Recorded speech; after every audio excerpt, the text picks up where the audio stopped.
Go ahead, Jay. What up, Tim? Hey, Jay. How are you? Good, man. How you doing? I'm good, thanks. How did the bye week treat you and your staff? And we were talking with Andy. This is the first time in a long time that you guys have actually been able to get out on the road and recruit. Yeah, for me, I think it was close to 800 days since I've been out recruiting on the road. So great to get back out there and develop relationships with these high school coaches and see some great talent and see some good games. So got to get myself a California burrito, which I've missed there for a while. So it was a good trip. Tim, how did you use the bye week to assess what has happened, over the first 7 games of the season? And where do you want to see improvement? Where do you think your team can grow as you hit the home stretch of the season here? Yeah, anytime you get in the bye week, you're going to go right back and self-scout and do exactly what you're talking about, Jay, and just, kind of deep dive into where some of the issues are for things that aren't going the way you want, and then look at the positive aspects of what we're doing and try to continue those and build upon them. So I think for us, it was really just being able to get down and look at the issues that we're dealing with right now and how we can solve them. And I always look at it like we got to solve one thing at a time, right? Get one thing solved, then move on to the next, and get another thing solved, and move on to the next, and hopefully solve enough things that, we can turn these L's into W's. So I thought the week was really good for our guys just to get healthy and for our staff to, be able to come together and look at, the areas we can improve on so that we can hopefully have some more success. Tim, I don't know if you won't divulge too much, but what are the issues? And you're saying you're going one at a time. I mean, how do you look at what is going on with the offense right now?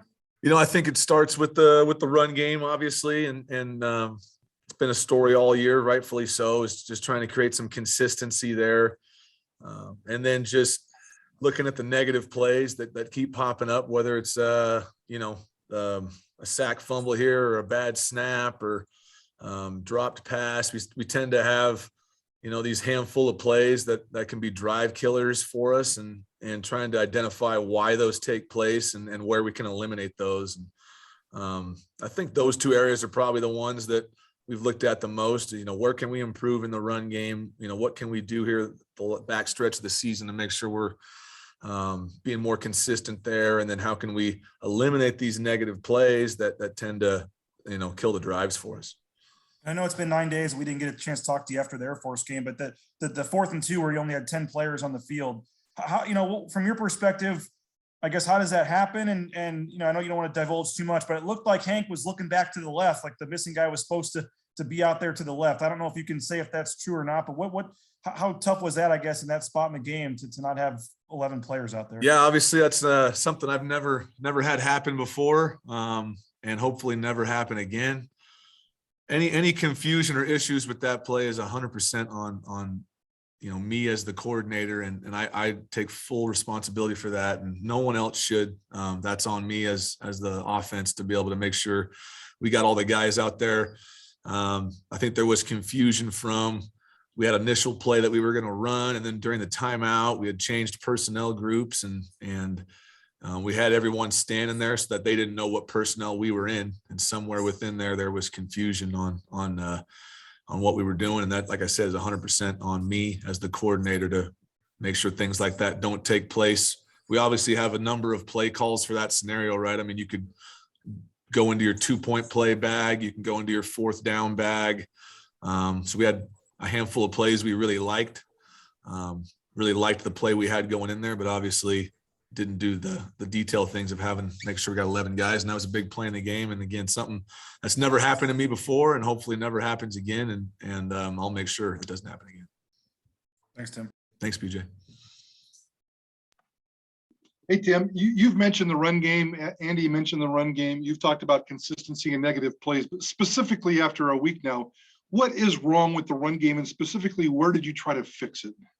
I think specifically in the run game, Mike, it's really in the regards to making sure we're targeted correctly and avoiding the negative runs, because what happens is, if we get mistargeted or if they have an extra hat within the box, instead of having a gain of 2 or 3, we tend to have gains of -1 and -2. And so just looking back at the run schemes, trying to see if we can simplify that down, do a better job as coaches, detailing the fundamentals and techniques that will allow us to create more positive runs, so that we can get in a situation where we're not falling behind the chains.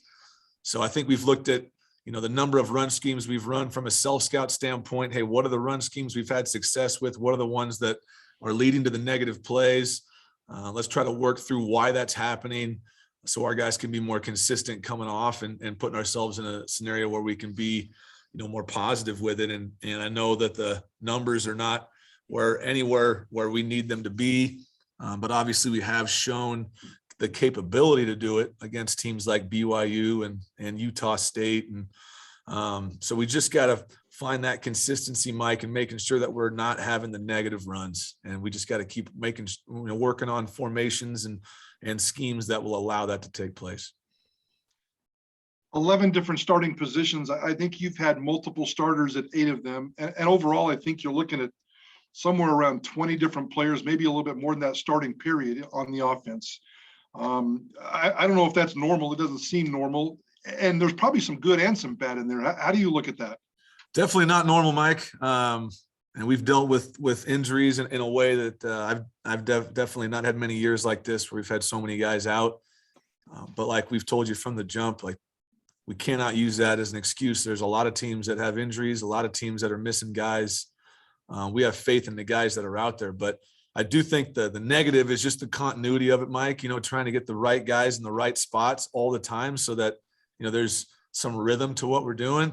And that has come up a couple times in games where you got a new guy out there doing something maybe he hasn't had enough reps at because we've had some injuries. And then, but the positive is we have got a lot of guys some playing time and guys have gotten better because of that. So our hope is that our best football is ahead of us here for this back stretch because we have had so many guys play, and they've all got the good reps that'll be beneficial for us here going forward.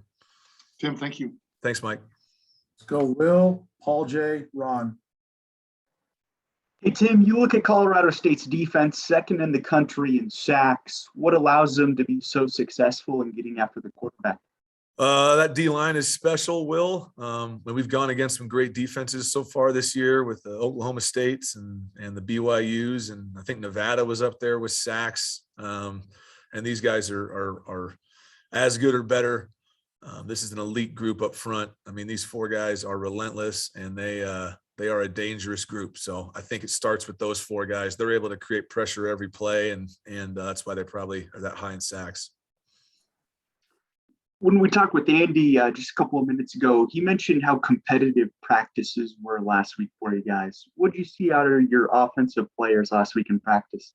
I think, just like Andy was saying, we wanted to create an environment where some teams in the bye week look at it like, hey, we're going to rest or take the week off. And, we took it the exact opposite. Like, no, this is a great opportunity for us to compete with each other and get better. There's areas on all 3 phases that we're doing really well. And there's areas in all 3 phases where we've got to get better. And what better way to do that than to put the ball out there and let's put, best on best and see who can win that drill and, put something on it.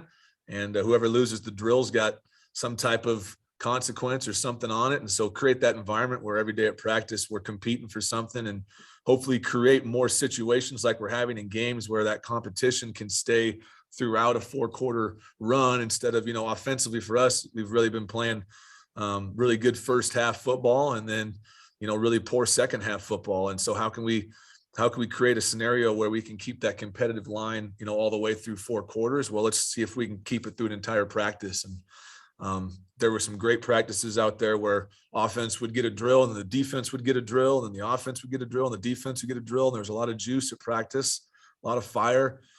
These guys still believe they can accomplish a lot of things with this season. They're going to push each other to do it. And it was a good week. Thanks, Tim. Thank you, Will. Coach, you talked a little bit about your time off identifying the problems and searching for ways to get them fixed. Are we going to see any changes without giving away anything? Are we going to see any changes, or are you just going to try to do what you've been doing better? That's a great question, Paul. I think just how I've been taught as a coach at a young age is if you try to change your identity and you try to get away from what you've built, you're going to run into more problems than what you started with. So to answer your question, it's more about looking at what we do and going back to the fundamentals and details within what we do to create more success. Because if we lack consistency as coaches and lack consistency in our message, that's not going to send the message that we want to our guys. What we want them to know is, we have belief in what we're doing. There's solutions to the issues that have popped up. Here's the solutions we're going to give you, and we're going to be able to improve off of that. And if anything, it's simplifying it back to doing the simple things that you need to do to be great on offense, defense, special teams. And in reality, those are the things that we're lacking, Paul. It's the details and doing the every play things in and out that are going to lead to a successful drive, and avoiding those 1 to 2 plays that can halt a drive. And how do we do that? We get back to work and we get detailed and get everybody on the same page, hopefully simplify it to where those mistakes, become less and less. Again, without giving away the farm, any personnel changes without naming names? We're definitely, when you got a week off, you can definitely work on some different looks and some different things to show a defense. So there will be some things that guys will see for sure that they haven't seen before, and that's part of the fun part of getting to the bye week. Gives you 2 weeks to, get in there and cook some stuff up. So we'll have some things cooked up for sure. All right, thanks, Coach. Thanks, Paul. Hey, Tim. Love the stash. For a second, I thought my dad jumped on the Zoom. Hey, solid shred. Appreciate it. So, Coach, historically here, Boise State has played multiple quarterbacks most years. I'm curious, why haven't we seen more of Jack Sears this year? And in your opinion, what are the pros and cons of playing multiple quarterbacks? I think, in my opinion, I think Hank's, again, done really well. And I know that finishing the game with an interception, and there's a lot of Monday morning quarterbacks, I'm sure, on how things should be done. But, I don't know the full rankings or stats, but I'm pretty sure he's top 10 in passing in the country. I'm pretty sure he's completing 65% of his passes, and doing a lot of things really well out there. Now, are there things he can do better? Absolutely. We've had a couple miscues where maybe some misreads or things that lead to negative plays or turnovers that we can obviously correct. But Hank's playing at a really high level. There's things we can do to help him and things we can do to help the offense for sure run more smoothly. But I think he's done a lot of things really well here in the first half, and expect him to play even better the second half. Jack's a tremendous player that's ready to go. And I think the positives to having multiple guys is obviously teams have to prepare maybe for multiple quarterbacks and how they play, because they're always going to play differently. The negative is just, if you're mixing a guy in every other drive, it's really hard to get into a rhythm as a guy that played quarterback. If you're taking a guy out and taking a guy in and taking a guy out and taking a guy in, it's difficult unless you got a Taysom Hill type situation where the guy can play another position and then jump into quarterback every now and then. That's kind of in the flow of the game. So I know Jack's ready to play. I'm sure he's chomping at the bit like any backup quarterback would be to get an opportunity to go out and do his thing. And I know he'll be ready if that takes place, but have all the confidence in the world in Hank. I think he's playing really well. I think he's going to play even better here down the stretch. I think his mindset's in a really good place, and they support each other at a very high level, which is very impressive. Jack and him have a great relationship, and Jack had a great week of practice here in the bye week. We got him some more reps there with the Blues, and to give Hank a chance to rest his arm a little bit. And like I said, I think he's ready to roll if that number gets called. And nowadays, I think you get through any season with one quarterback, it's usually tough. So at some point, I would think he'd get in there and have a chance if things go in a way where we need to make a change. But Hank's playing really well right now. So unless something drastically were to go another way, I would see Hank continuing to do his thing.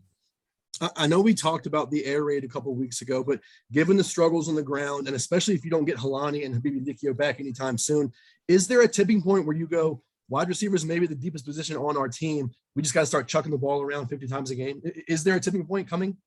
I think that's always it's a reasonable question to ask, but again, I think when we first got here, you know, Coach Avalos and I, and you know, we made it really clear on what we were trying to do is what made Boise State football successful in the past, and it was like any championship team, being able to establish a mentality and a consistent physicality within our offense. And the only way to do that is to run the football and establish that physicality up front. Now, you know, are you going to run for 5, 6, 7 yards of carry every play? You know, that's going to be maybe tough for a lot of teams to do, but what we can do is commit ourselves to developing that physicality up front and forcing teams to have to fit the run and have to make tackles. And that's going to take pressure off the offensive line from a pass protection standpoint and take pressure off the quarterback to have to, you know, drop back 50, 60 times in a game and be accurate and go through his progressions, because that puts a lot on his plate too. So as an old quarterback, sure, let's go out there and friggin' chuck it around and do your thing. But I think for the long game of the program and what we're trying to accomplish here, for not just this season, but seasons in the future, is we've got to develop a physicality. And I have full confidence that we're going to be able to do that. And our guys really want to do that. And that's what championship teams have. You know, they're physical up front and they stop the run and they run the ball really well. And so we got to figure out a way to do that on offense to help our team. Thanks, man. Thanks. All right, Tim, appreciate the time. I'll let you get out of here. Thank you. All right. Hey guys, have a great week. Appreciate you.